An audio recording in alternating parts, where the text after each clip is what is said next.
From Hollywood, it's time now for... Johnny Dollar. Mr. Dollar, my name is Parley Barron. I'm calling from Hollywood. Hollywood? What insurance company, Mr. Barron? None. You handle all investigations for Eastern Liability and Trust. Yeah, I guess I do. Well, I am sure that they'll be calling you in shortly. What about, sir? A little matter of embezzlement. Oh? Nearly $10,000 that's been stolen from the Berkeley Furniture Manufacturing Company there in Hartford. You're connected with Berkeley Furniture? No, actually I am not. Then what's your connection with this embezzlement? I suggest you check with Berkeley and, of course, the insurance company. Of course. When you have learned the facts from them, I am sure you will find it of the utmost importance to contact me. You sent in Hollywood? Yes. Goodbye, Mr. Dollar. Yeah, but where in Hello? Hello? Well, he's a lot of help.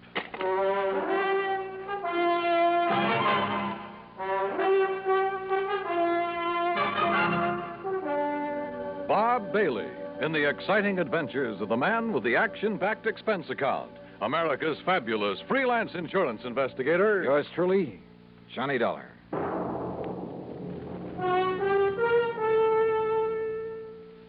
And now, Act One of yours truly, Johnny Dollar.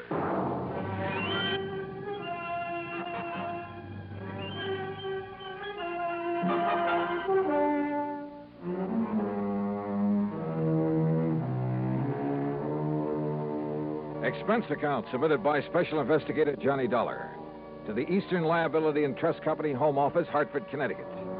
Following is an account of expenses incurred during my investigation of the Hollywood mystery matter. Expense account item 1, 10 cents for a phone call to Hal Speidel, who's my regular contact at Eastern Liability and Trust. Well, hi, Johnny. Nice to talk to you again. Yeah, nice to talk to you, Hal. Listen, have you received a report of loss from the Berkeley Furniture Manufacturing Company? Well, they're a client of ours, but no. What makes you ask a thing like that? A phone call I just got. They called you direct? Well, somebody did. A man by the name of Parley Wait a second. Yes, Miss Turner. Who? Hold everything, Johnny. I'm holding. Hey, what did you say? When? We'll find out how much.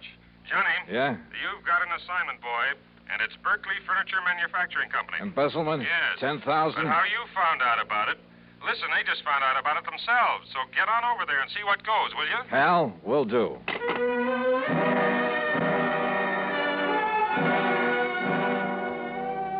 Yeah, my informant, the man who'd called me, had really known something. But how to locate him? Item 2, $1.45, taxi to the Berkeley plant on the northwest edge of town. It's a small company, but an old one. When I flashed my credentials to the receptionist, I was immediately shown into the office of the high and mighty himself. Well, I must say, your insurance company acts very promptly, Mr. Dollar. Sit down, sir. Thanks, Mr. Berkeley. I'll get straight to the point, sir. We've suffered a considerable loss. Yeah, so I understand from Hal Speidel at Eastern Liability and Trust. $10,000, wasn't it? Oh, yes, nearly $10,000. But I don't recall mentioning the amount to Mr. Speidel. In any event, Mr. Dollar, what I want is that money back. I don't care what you do with the thief. All right, have you any idea who took it, Mr. Berkeley? I certainly have. The ungrateful... Who, sir? One of our bookkeepers, a gentleman who has been with the company over 30 years. What are you smiling about, Mr. Dollar? Well, he's stolen this money from you, but you still call him a gentleman. Because I always thought he was. Did his job, never complained. That's your measure of a gentleman, huh? Eh? What's that? How much money did he earn, Mr. Berkeley? $65 a week. What difference does it make? Just wondered. An old man living alone was plenty for him. Unless, of course, he was gambling, something like that. Gambling? Him? Of course not. He never had enough money. Trouble at home, maybe? Is he married? No. He'd never be able to support a wife. After 30 years with your company? I paid him as much as I thought he was worth. Yeah? Or as little as you thought you could get away with? That is really no concern of yours. Return of the money is. All right. Where does he live, Mr. Berkeley? In a small apartment on the north side of town. And when did you last see him? Yesterday morning. Said he had to see his doctor in the afternoon. Yes, it's against my usual practice, but I let him off. Mm-hmm. But, of course, you decided to dock his pay. Naturally. I have to keep discipline in a place like this. Oh, sure. And this morning, when I opened the safe, I discovered that the money was missing. $9,984.75. The cash that we had on hand for emergencies. I also discovered that he hadn't come to the office. So I phoned his apartment. And? I learned that our respected gentleman bookkeeper left town yesterday afternoon, bag and baggage. That doesn't necessarily mean that he took the money. I'd like to know why not. Well, was he the only one who had access to the safe? Of course not. All of the bookkeepers have. How many of them? Others, I mean. 3. But you think for 1 minute they'd dare take that money and then come back here and face me? Maybe you got a point there. What? Have you notified the police of this loss? No. I prefer that the whole thing be kept as quiet as possible for the sake of my company's reputation. Please, remember that, sir. Whatever you say, Mr. Berkeley. That's why I have no desire to prosecute him, why I'll refuse to even file charges, as long as I get the money back. Yeah. Now, what's his address? 11231 North Maple Street. 11231. But as I told you, he isn't there. He's left town. Yeah, you told me. How old a man is he? In his 60s. But what difference does that make? Oh, and, Mr. Dollar. Yeah? Just how did you happen to know about this so soon? I mean the amount that was stolen. From somebody who called me on the phone. Oh? Somebody who apparently knew a good deal about it. If I can locate him, get in touch with him, he can probably be a lot of help in running down this... Come to think of it, you haven't told me what his name is. The bookkeeper? The embezzler? Yeah. Barron, sir. What? Yes. Parley Barron.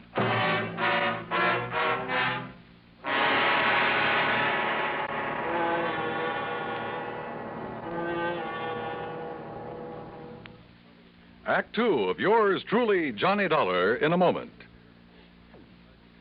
And now, Act 2 of yours truly, Johnny Dollar, and the Hollywood Mystery Matter.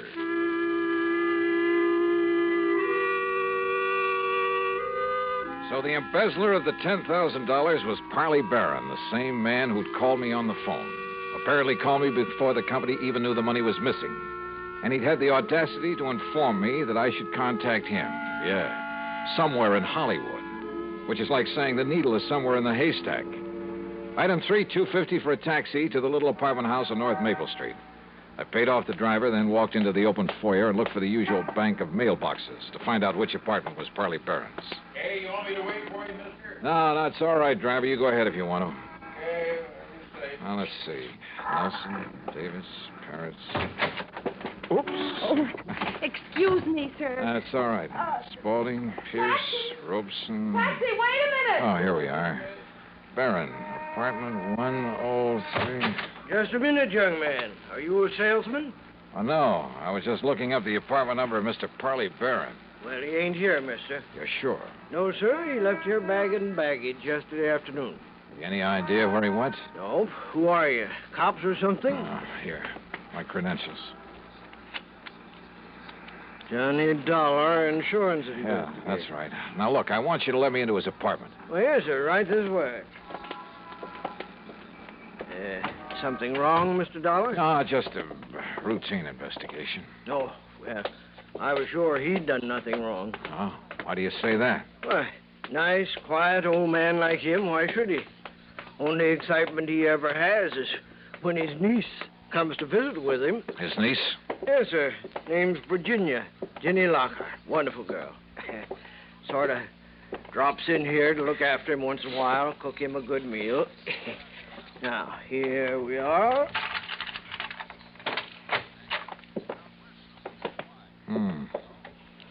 Well, it sure looks like he left in a hurry. Closet's open, doors pulled out. Where can I find this niece you mentioned? Why, didn't you see her when you just came in? That girl who bumped into me down in the lobby, that was Jenny Lockhart? Well, must have been. Guess she dropped in for a visit with her uncle, found him gone, and then lit out again. And I didn't have sense enough to get a good look at her. Well, now, here's a picture of her, mister. Sent it to him from her vacation last winter. Vacation, huh? Blue sky and palm trees. Down in Hollywood, I understand. Is that where she's headed for now? Well, now you got me there. Wait a minute. Yeah? What's that you picked up, mister? It was a note, I guess. Yeah, it's addressed to her. Ginny, my dear. The doctor you had me see has finally told me the truth. Is this his handwriting? Yeah, that's his, all right. He's finally told me the truth. I have less than a week to live. Oh, my. And so for the first time in my life, except for some happy moments with you, I'm going to really live. Make up for some of the things I've had to miss all these years. Well, say now. Yes. You may have some idea where I've gone, but please, please, dear, don't try to follow me. Your loving Hollywood. Yeah, like I said, that's what And she ran off with the taxi I had. Oh, you want me to call you a taxi, mister? I sure do, brother, and fast.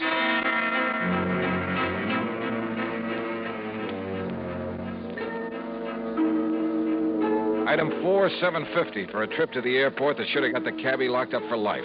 We ran every stoplight along the way. So what happened? I got there just in time to see a plane taking off.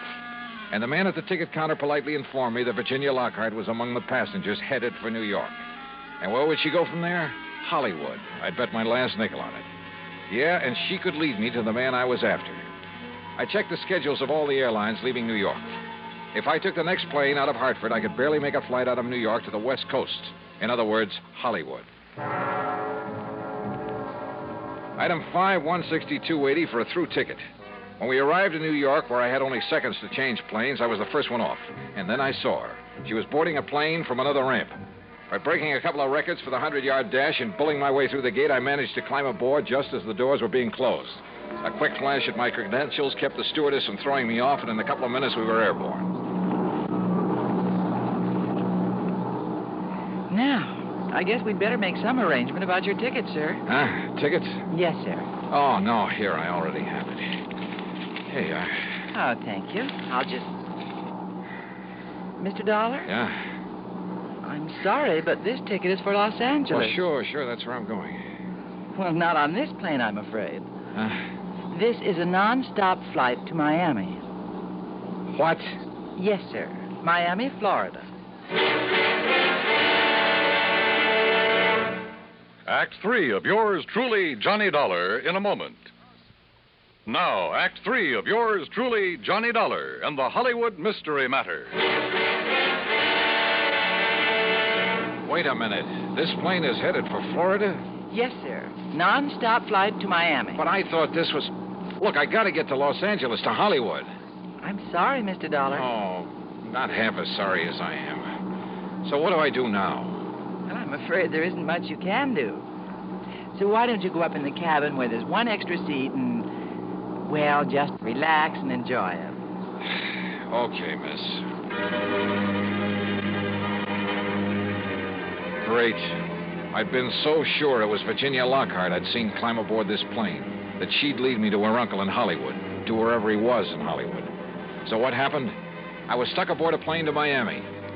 All right, I took the advice of the stewardess and walked forward into the cabin to find a seat. And for once, luck was with me. The one vacant seat in that whole plane was right next to, yeah, you guessed it, to Ginny Lockhart. But why Miami?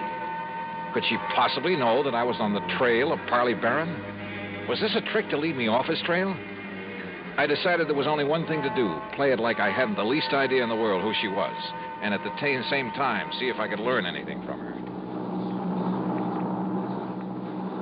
As long as we're seatmates on this trip, we may as well know each other. My name's Johnny, Johnny Dollar. How do you do, Mr. Dollar? Be kind of nice to get on down south and away from all the snow and cold, won't it? Would you like some champagne? I understand all I have to do is flag down the stewardess, and she'll be... how about it? No, thank you.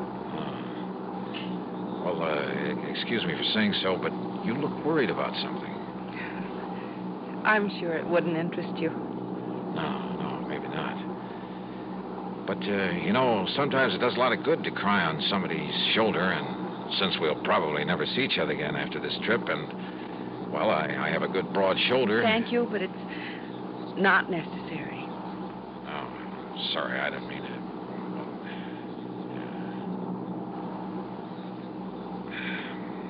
Going down to Florida for a vacation? No. I'm going to Florida to try to save somebody's life. Oh? But I'd rather not talk about it. And she didn't. Nor did she talk about anything else during the rest of the flight. As we came into Miami, I decided the only thing I could do was transfer to a plane for Los Angeles and hope for the best. But she was my only real lead to Parley Barron.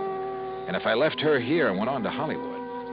So I changed my mind. I decided to stay with her. Item 6, $9 even for a taxi that followed hers out of Miami Airport, then headed north. And where do we end up? Hollywood. Hollywood, Florida. Hollywood by the sea.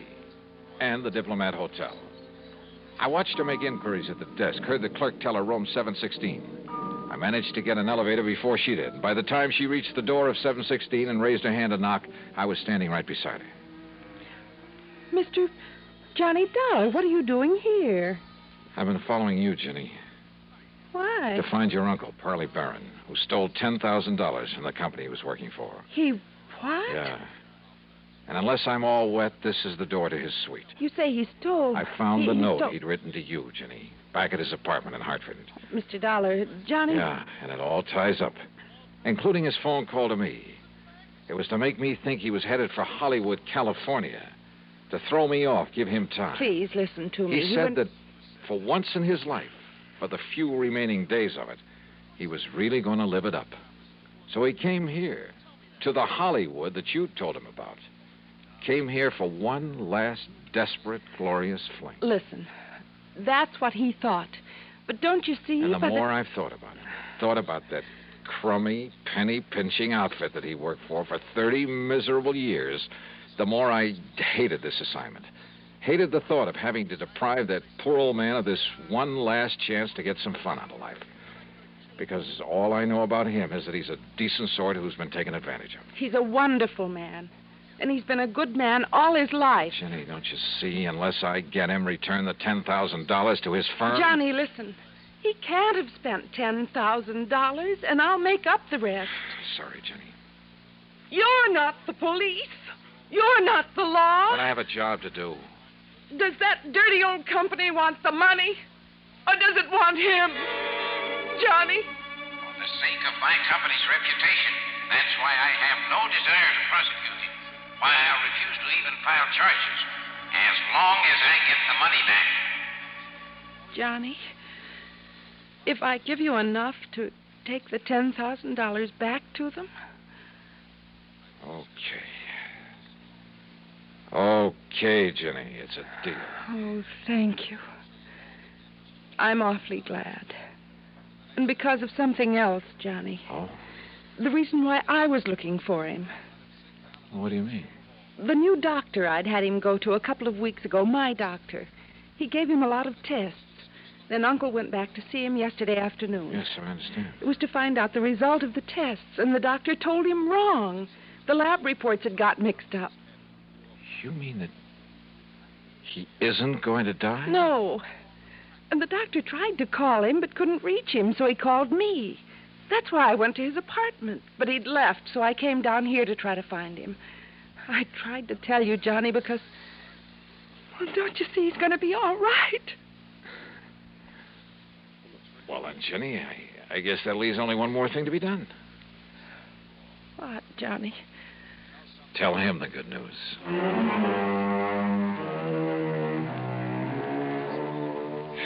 Oh, I don't know. Maybe I'm just a sucker for a good-looking girl. And maybe this makes me an accessory to the crime. But you know something? And you can blame it on the holiday season, anything you like. I don't care. Expense account total, including the trip back to Hartford. Well, a happy new year to you, too. Yours truly, Johnny Dollar.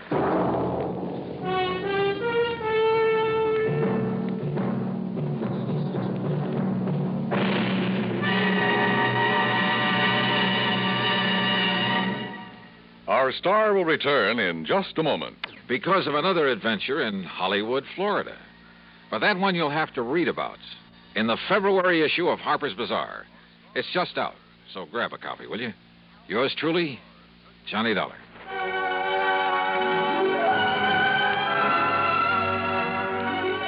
Yours Truly Johnny Dollar, starring Bob Bailey, originates in Hollywood and is written, produced, and directed by Jack Johnstone.